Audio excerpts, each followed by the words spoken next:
ሞኖሪል ስቴት አየር ጤና አደባባይ በካሬ 77000 ብር 50% ከወለድ ነፃ የባንክ ብድር የተመቻቸለት በ4% ወይም ደግሞ በ8% ቅድመ ክፍያ ውል መዋዋል ይችላሉ። 25% እና ከዛ በላይ ለሚከፍሉ ከ5% እስከ 30% እውነተኛ ቅናሽ አቅርበናል። ከባለ 1 መኝታ እስከ ባለ 3 መኝታ አማራጮች ቤቶን እየገነባን ነው። ያለቁና በግንባታ ላይ ያሉ ሱቆችን ከ23 ካሬ እስከ 200 ካሬ እርሶን ይጠብቃል። 3000 ካሬ ላይ አረንጓዴ ስፍራ ያለው 4 ሊፍት በእያንዳንዱ ህንፃ ላይ የሚገጠምለት የከርሰ ምድር ውሃ ይወጣለት ከዘመኑ የተዋደደ ዘመኑንም የቀደመ ሞኖሪል ስቴት።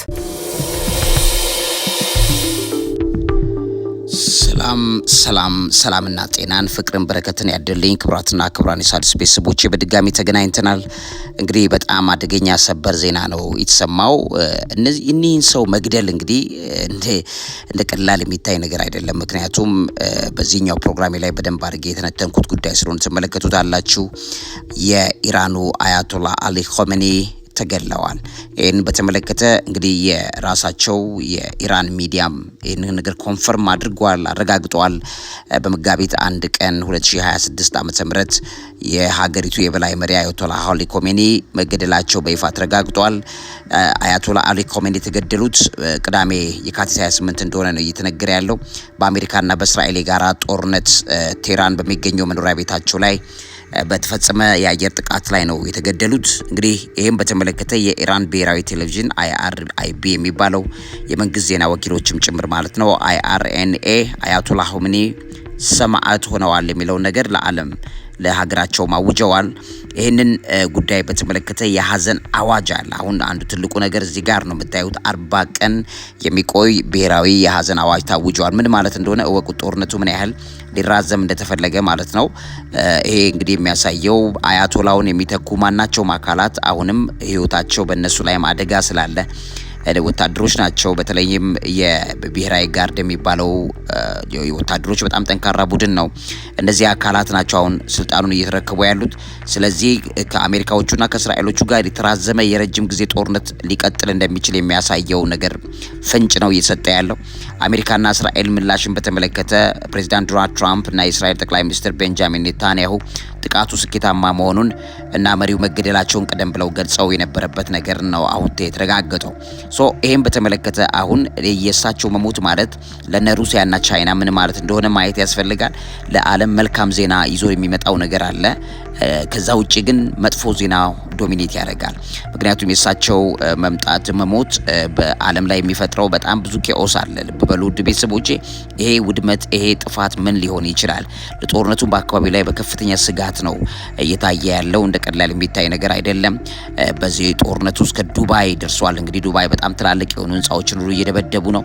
እሱንም በተመለከተ በዚህ ቆይታ ላይ እንግዲህ ዱባይን ማን ያስባል? ዱባይ ጦርነቱ ተገባለች ትደበደባለች ብሎ በምድር ላይ ሰላም ብሎ የሚባል ነገር የሌለበት ቦታ እየመጣ መሆኑን የሚያሳይ ነገር ነው። እንደምታውቁት ይሄ በመጨረሻው ዘመን የጦርነትንም ወሬ በየስፍራው የምንሰማበት ዜና ከሚነገሩት ነገሮች መካከል አንዱ መሆኑን ማወቅ ያስፈልጋል።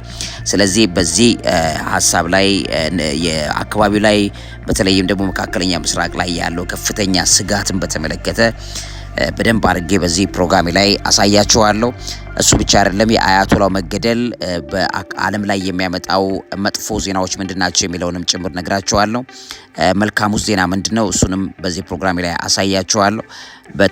በጣም ከባድ ዘመን ላይ ነው ያለነው ውድ ቤተሰቦቼ። በየጊዜው ሰላምን መናፈቅ፣ ሰላምን ለማግኘት መናፈቅ ከናፍቆት የዘለለ እንዳልሆነ እያየን ያለንበት ዘመን ላይ ነው ያለነው።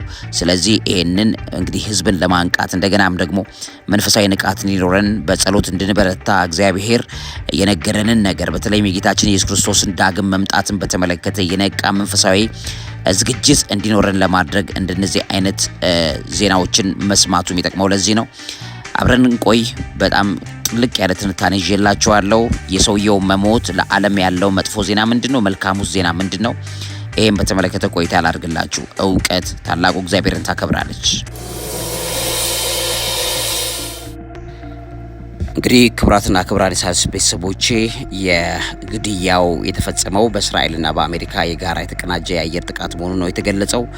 የአሜሪካው ፕሬዚደንት ዶናልድ ትራምፕ በትሩዝ ሶሻል ሚዲያቸው ላይ አሊ ኻሜኒ ተገለዋል የሚለው በማወጅ በታሪክ ውስጥ ካሉ እጅግ ክፉ ሰዎች መካከል አንዱ በሚል ነው እዛ ላይ የሚጠሩት። እንግዲህ ትራምፕም ምን ያህል ክፉ ሰው እንደሆነ ራሱን በዛ መልኩ መግለጥ አይፈልግም። ነገር ግን እኒም ሰውዬ ሁሌ በክፋት ካሉት የዓለም ሰዎች መካከል አንዱ በሚል አስቀምጠዋቸዋል።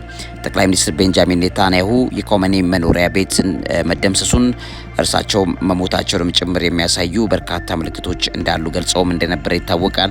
የጥቃቱ ጊዜ እንግዲህ የተፈጸመው ቅዳሜ የካቲት 28 2026 ማለዳ ላይ እንደሆነ ነው እየተነገረ ያለው። የመጀመሪያው ጥቃት እሳቸው መግደል እንደነበረ ነው እየተነገረ ያለው። እንግዲህ አያቶላ ኻሜኒ በ86 ዓመታቸው ነው የተገደሉት። በጥቃቱ የኻሜኒ ልጅ አማችና የልጃቸውም ልጅ አብረው መገደላቸው ነው የተዘገበ ያለው። የኻሜኒ ተጨማሪ ወደ 40 የሚጠጉ የኢራን ከፍተኛ ባለስልጣናት በጥቃቱ ተገድለዋል የሚለው መረጃም በዚህ ላይ ነው እየተነገረ ያለው። እንግዲህ የስልጣን ዘመናቸውን በተመለከተ አሊ ኻሜኒ ከ1981 እስከ 1989 በፕሬዝዳንትነት አገልግለዋል። ከዛም በ1989 ጀምሮ ለ36 ዓመታት የኢራን ከፍተኛ መሪ ወይም ሱፕሪም ሊደር በመሆን አገልግለዋል ማለት ነው። ከዚህ ጋር በተያያዘ የሚነገሩት ነገሮች የተተኪ ጉዳዮችን ተመልክቶ ነው።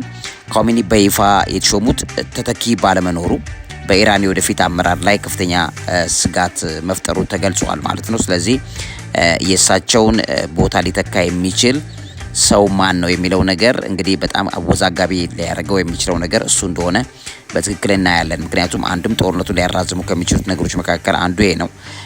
ስለዚህ ኃላፊነት በቀጥታ የምትነጋገሩት ሰው አይኖርም።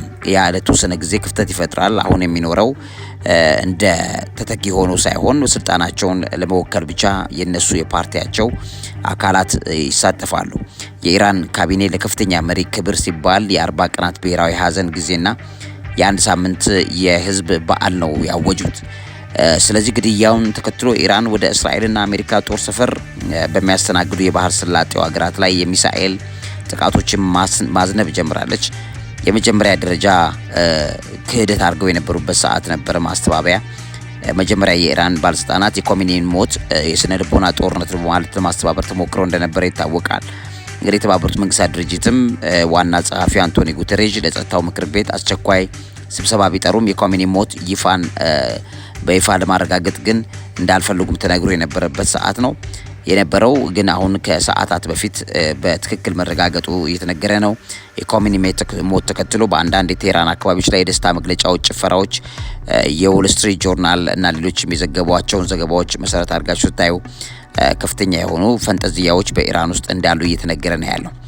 የሰውየው መሞት በተመለከተ ለሩሲያ ምንድነው የሚያሳየው? ጉዳቱ ምንድነው ለሩሲያ እና ለቻይና የሚለውን በመጠኑ ላሳያችሁ።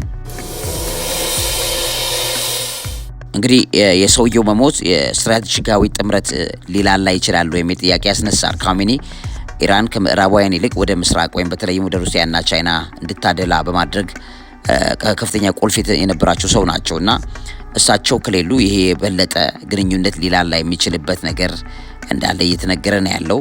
የሩሲያ ወታደራዊ ድጋፍን በተመለከተ ኢራን ለሩሲያ በዩክሬን ጦርነት ውስጥ በነበሩበት ሰዓትም ጭምር እሷ ጦርነቱ ውስጥ ያለችም ጭምር ድሮኖችን፣ ሌሎችንም የጦር መሳሪያዎችን በማቅረብ በጣም ትልቅ ድጋፍ እያደረገች እንደሆነች ይታወቃል። እና በኢራን ውስጥ የፖለቲካ ለውጥ ከመጣ ይሄ ድጋፍ ሊቋረጥ ይችላል። ስለዚህ በጣም ትልቅ ሀያል ደጋፊ ሀገር ልታጣ ትችላለች ማለት ነው።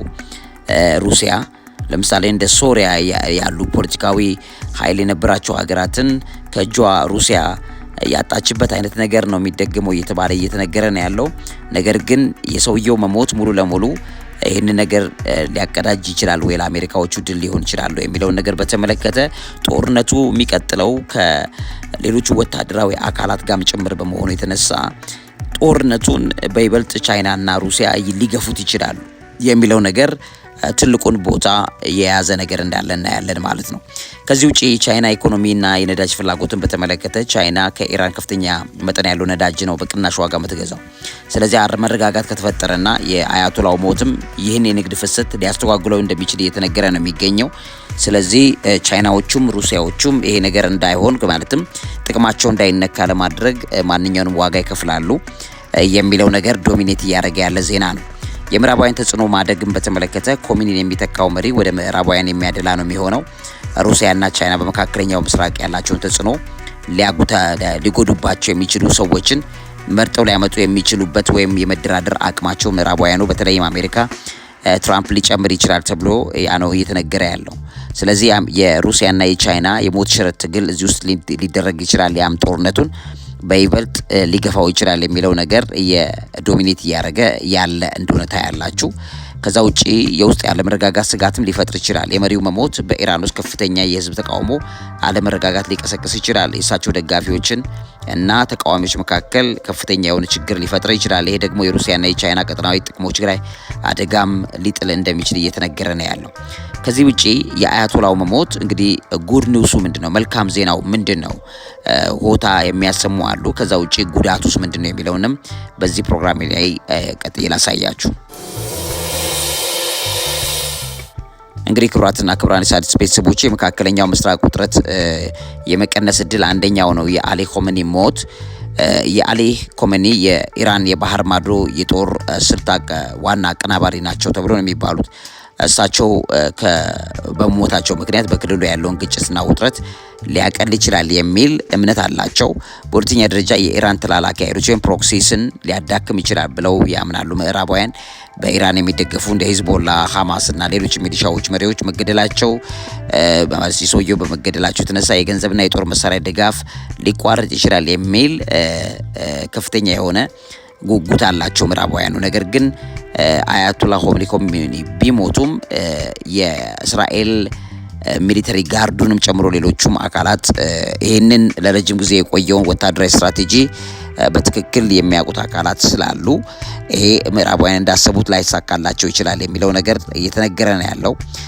የኢራን የህዝብ ነጻነት እድልን በተመለከተ በአራተኛ ደረጃ የሚነገር ነገር አለ። በጣም ብዙ ኢራናውያን የኮሜኒው አገዛዝ ጭቆና አድርገውብናል ብለው ስለሚያምኑ አገዛዙ መዳከሙ ለዲሞክራሲ ለውጥና ለህዝቡ ነጻነት በር ይከፍታል ብለው ያምናሉ። በአምስተኛ ደረጃ የሽብርተኝነት ድጋፍን ማቆም ነው። አሊ ኮሜኒ እንግዲህ በዓለም አቀፍ ሽብርተኝነት ትልቅ ድጋፍ ሲያደርጉ የነበሩ መሪ ናቸው ብለው ያምናሉ። ከስልጣን መወገዳቸው አሸባሪዎችን ያዳክማል ብለው ያምናሉ ምዕራባውያን። በስድስተኛ ደረጃ የነዳጅ ዋጋ መረጋጋት ሊያመጣ ይችላል ብለው ያምናሉ። በመካከለኛው ምስራቅ የሚከሰቱ ጦርነትና አለመረጋጋት የነዳጅ ዋጋ እንዲጨምር ያደርጋል። የኮሜኒ መሞት ግጭቶችን የቀነሰ የነዳጅ ገበያውንም ያረጋጋ ነገር ይዞ ሊመጣ ይችላል የሚለው ነገር ጉጉታቸው ነው። በሰባተኛ ደረጃ የአክሲስ ኦፍ ሬዚስታንስ የሚባለው የመቋቋም ዘንግ መፈራረስም በሚል የሚናገሩት ነገር አላቸው። ኮሜኒ ሲገነቡት የነበረው ኢራንን፣ ሶሪያን፣ ሂዝቦላንና ሐማስን ያካተተ ህብረት በመሪው ሞት ምክንያት የመፈራረስ አደጋ ሊገጥመው ይችላል በሚል ይተነተናል። ነገር ግን አብዛኛዎቹ ተንታኞች የሚስማሙት ግን ይሄ የሚገመት ወይም የሚጠበቀው መልካም ምኞት ነው ብለው ነው የሚሉት። ከዛ የዘለለው ግን በጣም ብዙ ውድመትን ይዞ አከታትሎ ሊመጣ የሚችለውን ነገር በተመለከተ በተለይ በአሁኑ ጦርነት ላይ ያለውን ጉዳት በተመለከተ በግልጽ የሚሰጡ ትንታኔዎች አሉ። እንግዲህ ውድ ቤተሰቦቼ በማርች 1 2026 ዓ.ም በወጡ መረጃዎች መሰረት የኢራን የበላይ መሪ የአያቶላ አሊ ኮሜኒ መገደላቸው በዓለም ላይ ሊያስከትል የሚችሉ አሉታዊና አደገኛ የሚባሉ ተጽዕኖዎች አሉ። አንደኛ ቀጥተኛ ቀጠናዊ ጦርነት ሊከሰት ይችላል የሚለው ስጋት እየጨመረ ነው። የኮሜኒ መገደል በኢራንና በእስራኤል እንዲሁም በአሜሪካ መካከል ያለውን ውጥረት ወደ ቀጠናዊና ሰፊ አካባቢያዊ ወደሆነ ጦርነት ሊቀያየረው ይችላል ተብሎ የተገመተ ነው። በሁለተኛ ደረጃ የነዳጅ ዋጋ መናርን በተመለከተ በዓለም የባህር በር ላይ እንግዲህ የነዳጅ ንግድ 1/3 የሚያልፈው በሆርሙዝ ወሽመጥ ነው እና ስትሬት ኦፍ ሆርሙዝ ማለት ነው። በኢራን ደግሞ ያንን አሁን የኢራን ከአያቶላው ሞት በኋላ ይሄን ቦታ ዘግተውታል። ስለዚህ የዓለም ነዳጅ ዋጋ በከፍተኛ ሁኔታ ሊጨምር የሚችልበት ነገር እየተነገረ ነው ያለው። ጨምሯልም የሚሉ ወሬዎች ናቸው የተሰሙ ያሉት። በሶስተኛ ደረጃ የአመራር ክፍተት ይፈጥራል፣ ሊደርሺፕ ቫኪዩም። ኮሜኒ እንግዲህ ለበርካታ አስርት ዓመታት ሁሉንም ዋና የፖሊሲ ውሳኔዎች ሲያስተላልፉ የቆዩ ሰው ናቸው። ግልጽ ተተኪ ባለመኖሩ በኢራን ውስጥ የስልጣን ሽኩቻና አለመረጋጋትን ይፈጥራል። ይህም ደግሞ አሜሪካዎቹ ወይም እስራኤሎቹ እንዳሰቡት ድል ላይ ያመጣላቸው ይችላል ተብሎ እየተነገረ ነው ያለው። የተተኪ ቡድኖች ወይም ፕሮክሲስ ጥቃትን በተመለከተ እንደ ሂዝቦላ፣ ሐማስና ሁቲ ያሉ በኢራን የሚደገፉ ቡድኖች ለመሪው ሞት በቀል ለመውሰድ በመላው መካከለኛ ምስራቅ ጥቃቶችን ሊያጠናክሩ ይችላሉ ተብሎ እየተነገረ ይገኛል። ሌላኛው በአምስተኛ ደረጃ የሚነገረው በአጎራባች ሀገራት ላይ የሚሰነዘር ጥቃት ነው። ኢራን የአሜሪካ ጦር ሰፈሮችን በሚያስተናግዱ እንደ ባህሬን፣ ኩዌትና ሳዑዲ ያሉ ሀገራት ላይ የሚሳኤልና የድሮን ጥቃት መፈጸም ጀምራለች። ስለዚህ ይሄ ይቀጥላል የሚለው ነገር በከፍተኛ ሁኔታ ነው እያሳየ ያለው። የኒውክሌር ስምምነት ሊፈርስ የሚችልበት ነገር ደግሞ ትልቁን ቦታ ይይዛል። የኢራን የኒውክሌር መርሃ ግብር ለመቆጣጠር የሚደረጉ ዓለም አቀፍ ጥረቶች ሙሉ በሙሉ ሊቋረጡና አገሪቱ ወደ ኒውክሌር ትጥቅ ልታመራ ትችላለች የሚለውም ሌላ ትንታኔ ነው እየተነገረ ያለው። በሰባተኛ ደረጃ የዓለም ገበያ አለመረጋጋት ሊፈጥር ይችላል። የንግድ መርከቦች እንቅስቃሴ ማስተጓጎሉና በጦርነት ስጋት ምክንያት የዓለም አቀፉ አክሲዮንና የኢኮኖሚ ገበያዎች ከፍተኛ መናወጥ ሊገጥማቸው ይችላል። ሌላኛው የሲቪሎች እልቂት ሊፈጥር ይችላል። ይሄ በኢራን ውስጥ የሚካሄዱ ወታደራዊ ጥቃቶች ይጨምራሉ አሁን። ምክንያቱም የስልጣን ቫኪዩም ወይ ስልጣን ክፍተቱን ለመሙላት የሚደረጉ ሂደቶች እርስ በርስ በፖለቲከኞችና በታጠቁ ኃይላት መካከል መጥፎ ችግር ሊፈጥር ይችላል። በቀላሉ ደግሞ አሜሪካና እስራኤልም እንዳሰቡት የኢራንን ልክ እንደ ቬኔዙዌላ መቆጣጠር የሚችሉ አይደለም። ስለዚህ ሊደረግ የሚችለው ነገር ስታዩ በከፍተኛ ሁኔታ ላይ ሌሎች ታጣቂ አካላት ጋር የሚደረግ እንግዲህ የኒውክሌር ጦር መሳሪያውንም የሚሳኤሎችንም ሁሉንም ጦር መሳሪያ በእጃቸው ላይ ያዙ ሰዎች ግን አሁንም በህይወት አሉ። አያቶላው ነው የሞቱት፣ መሪው ነው የሞቱት። በተኑን የሚይዙ ወይም ደግሞ ትላልቅ የሚሳኤሎችን በተን ወይም እነዚህ ጡቶችን መንካትና መልቀቅ የሚችሉ አካላት ግን አሁንም በህይወት አሉ። ስለዚህ የአጸፋ እርምጃዎች በመቶዎች የሚቆጠሩ ንጹሃን ዜጎችን ለሞትና ለጉዳት ሊዳርጉ እንደሚችሉ ያንን የሚያሳይ ነው። የአያቶላው መሞት እንግዲህ የስደተኞችን ቁጥር ሊጨምር ይችላል። በኢራንና በአካባቢው የሚፈጠር አለመረጋጋት በሚሊዮን የሚቆጠሩ ሰዎች ወደ ጎረቤት ሀገራትና አውሮፓ እንዲሰደዱ ሊዳርጋቸው እንደሚችል እየተነገረ ነው። የውስጥና የውጭ መባባስ እንግዲህ የኢራን አብዮታዊ ዘበኛ ወይም ደግሞ IRGC የሚባለው ነው ዋነኛው ስልጣኑን ለማስረከብ እንግዲህ በቀላሉ የሚሰጥ አይደለም። ስለዚህ ስልጣኔን አስከብራለሁ በሚል በኢራን ህዝብ ላይ የሚያደርገው የኃይል እርምጃና ጭቆና ሊጠናከር ይችላል። በአካባቢው ላይ የሚያደርገው ጥቃቶችም IRGC ሊያጋግም እንደሚችል እየተነገረ ነው ያለው። ከዛ ውጭ እንግዲህ የዲፕሎማሲ ግንኙነትን በተመለከተ በአሜሪካና አጋሮቿ እንዲሁም በኢራን ደጋፊ ሀገራት እንደ ሩሲያና ቻይና መካከል ያለው ዲፕሎማሲያዊ ግንኙነት ወደ ከፋ ደረጃ ሊወርድ ይችላል ተብሎ እየተነገረ ነው። በጣም ትልቅ ሰው ነው ያጡት ሩሲያዎቹም ቻይናዎቹ ማለት ነው። ስለዚህ ካሚኔ እንደ ሃይማኖት መሪ የሚታዩ ሰው ናቸው። ስለዚህ እሳቸውን የሚያዩ አካላት በምዕራባውያን ሀገራት ላይ የሽብር ጥቃቶች፣ ሌሎችም ነገሮች ሊያጋግም የሚችል ነገር ሊፈጥር ይችላል። ኢራን በምዕራባውያን የፋይናንስና መሰረተ ልማት ተቋማት ላይ ሰፊ የሳይበር ጥቃት ልትሰነዝር ትችላለች። ረጅም ጊዜ ቀውሱን ሊያጋግመው ይችላል። CNN ይዞ በወጣው ዘገባ ላይ የአገዛዝ ለውጥ ቢመጣም እንኳን ኢራን ወደ ዲሞክራሲያዊ ስርዓት ከመሸጋገር ይልቅ ወደ ሌላ ወታደራዊ አምባገነን ልታመራ ትችላለች፣ እንደታሰበው ውጤት ላይመጣ ይችላል የሚለው ነገር አየሩን የሞሉት ዜናዎች መካከል ይገኛል። ይሄ ባለበት ሁኔታ ላይ እንግዲህ በጣም የሚገርሙ ነገሮች ናቸው እየተሰሙ ያሉት። በተለይ በዓለማችን ላይ በጣም ከፍተኛ የቢዝነስ ሴንተር በሆነችው ዱባይ እና ሌሎችም ቦታዎች ላይ እየተደረጉ ያሉ ድብደባዎች አሁንም ቀጥለዋል። ስለዚህ እነዚህ ነገሮች ምንድነው ማሳያቸው የሚለውን ነገር ሰርፕራይዚንግ ፋክትስ አሉ። እነዚህን በመጠኑ ላሳያችሁ። እንግዲህ ውድ ቤተሰቦቼ በዱባይ የፓልም ጁማይራ የሚባለው ሰው ሰራሽ ደሴት ላይ የሚገኘው የፌርሞንት ፓልም የሚባለው ፌርሞንት ፓልም ሆቴሉ በሚሳኤል ፍንጣሪ ተመቶ የእሳት አደጋ የደረሰበትን ምስል እየተዘዋወረ ተመልክተናል። የቡርጅ አል አረብ ጉዳትም ደርሶበታል። በዓለም ላይ ካሉ እጅግ ዘመናዊ ሆቴሎች አንዱ የሆነው ቡርጅ አል አረብ የድሮን ስብርባሪ አርፎበታል። በውጫዊ ክፍል ላይ መጠነኛ ቃጠሎም ጭምር ደርሶበት የነበረው ዜናዎች እየተወሩ ነው። በዱባይ የአውሮፕላን ማረፊያ ጥቃት ደርሷል። በዓለም ላይ እጅግ በጣም ወሳኝ የሚባሉ ቦታዎች መካከል አንዱ ነው። እንግዲህ በጣም ብዙ የሚበዛበት የዱባይ ዓለም አቀፍ አውሮፕላን ማረፊያ DXB የሚባለው በአንድ ተርሚናል ላይ ጉዳት የደረሰበት ጥቃት ደርሷል። 4 ሰራተኞችም መቁሰላቸውም ጭምር ተነግረዋል። እሱ ብቻ አይደለም፣ የቡርጅ ካሊፋ ጭምር በተመለከተ ጥቃቱ ተከትሎ በከተማዋ የፍንዳታ ድምጽ በመሰማቱ በዓለሙ ረጅም ህንጻ የሚባለው በዓለማችን ላይ ረጅም ነው ይሄ ህንጻ ቡርጅ ካሊፋ በዚህ ውስጥ የነበሩ ሰዎች ለደህንነት ሲባል ህንጻውን ለቀው እንዲወጡ ተደርገዋል ተብሎ እየተነገረ ነው ያለው። የሚሳኤሎች ብዛትን በተመለከተ እንግዲህ የኤሚሬትስ መከላከያ ሚኒስትር እንደገለጸው ኢራን ወደ ሀገሪቱ ከ137 ሚሳኤሎችና 209 ድሮኖችን ጥቃት ሰንዝራለች ኢራን። አሁን ይሄም እየተጠነካከረ እንደሚቀጥል ነው እየተነገረ ያለው። የአየር መከላከያ ስኬትን በተመለከተ አብዛኛዎቹ የኢራን ሚሳኤሎችና ድሮኖችን በኤሚሬትስ የአየር መከላከያ ስርዓት ወይም ኤር ዲፌንስ ሲስተም አማካኝነት በአየር ላይ መክሸፋቸው ነው የተገለጸ ያለው። ከዚህ ጋር ተያይዞ እንግዲህ በዱባይ ፓልም ጁሜይራ አካባቢ በደረሰ ቃጠሎ 4 ሰዎች የቆሰሉ ሲሆን በአቡዳቢ ደግሞ በሚሳኤል ስብርባሪ ምክንያት የአንድ ሰው ህይወት እንዳለፈ እየተነገረ ነው የሚገኘው። ያ ማለት እንግዲህ ጦርነቱ ምን ያህል እየተስፋፋ እንዳለ የሚያሳዩ ነገሮችን በትክክል ትረዳላችሁ ማለት ነው። ስለዚህ ከዚህ ጋር ተያይዞ እንግዲህ በኢራን በመካከለኛው ምስራቅ ላይ እያደረሰ ያለው የዚህ ጦርነቱን ጉዳይ በተመለከተ ሰፋ እያለ ያሉ ነገሮች እየተሰሙ ነው ያሉት። የአሜሪካና የእስራኤል ጦር በኢራን የኒውክሌር ጣቢያዎችና ወታደራዊ ተቋማት ላይ ባደረሱት የአየር ድብደባ ከፍተኛ ጉዳት እንደደረሰ ነው እየተነገረ ያለው። ከዚህም ጋር ተያይዞ እንግዲህ ከ224 ሰዎች በላይ መሞታቸውን እየተዘገበ ያለው።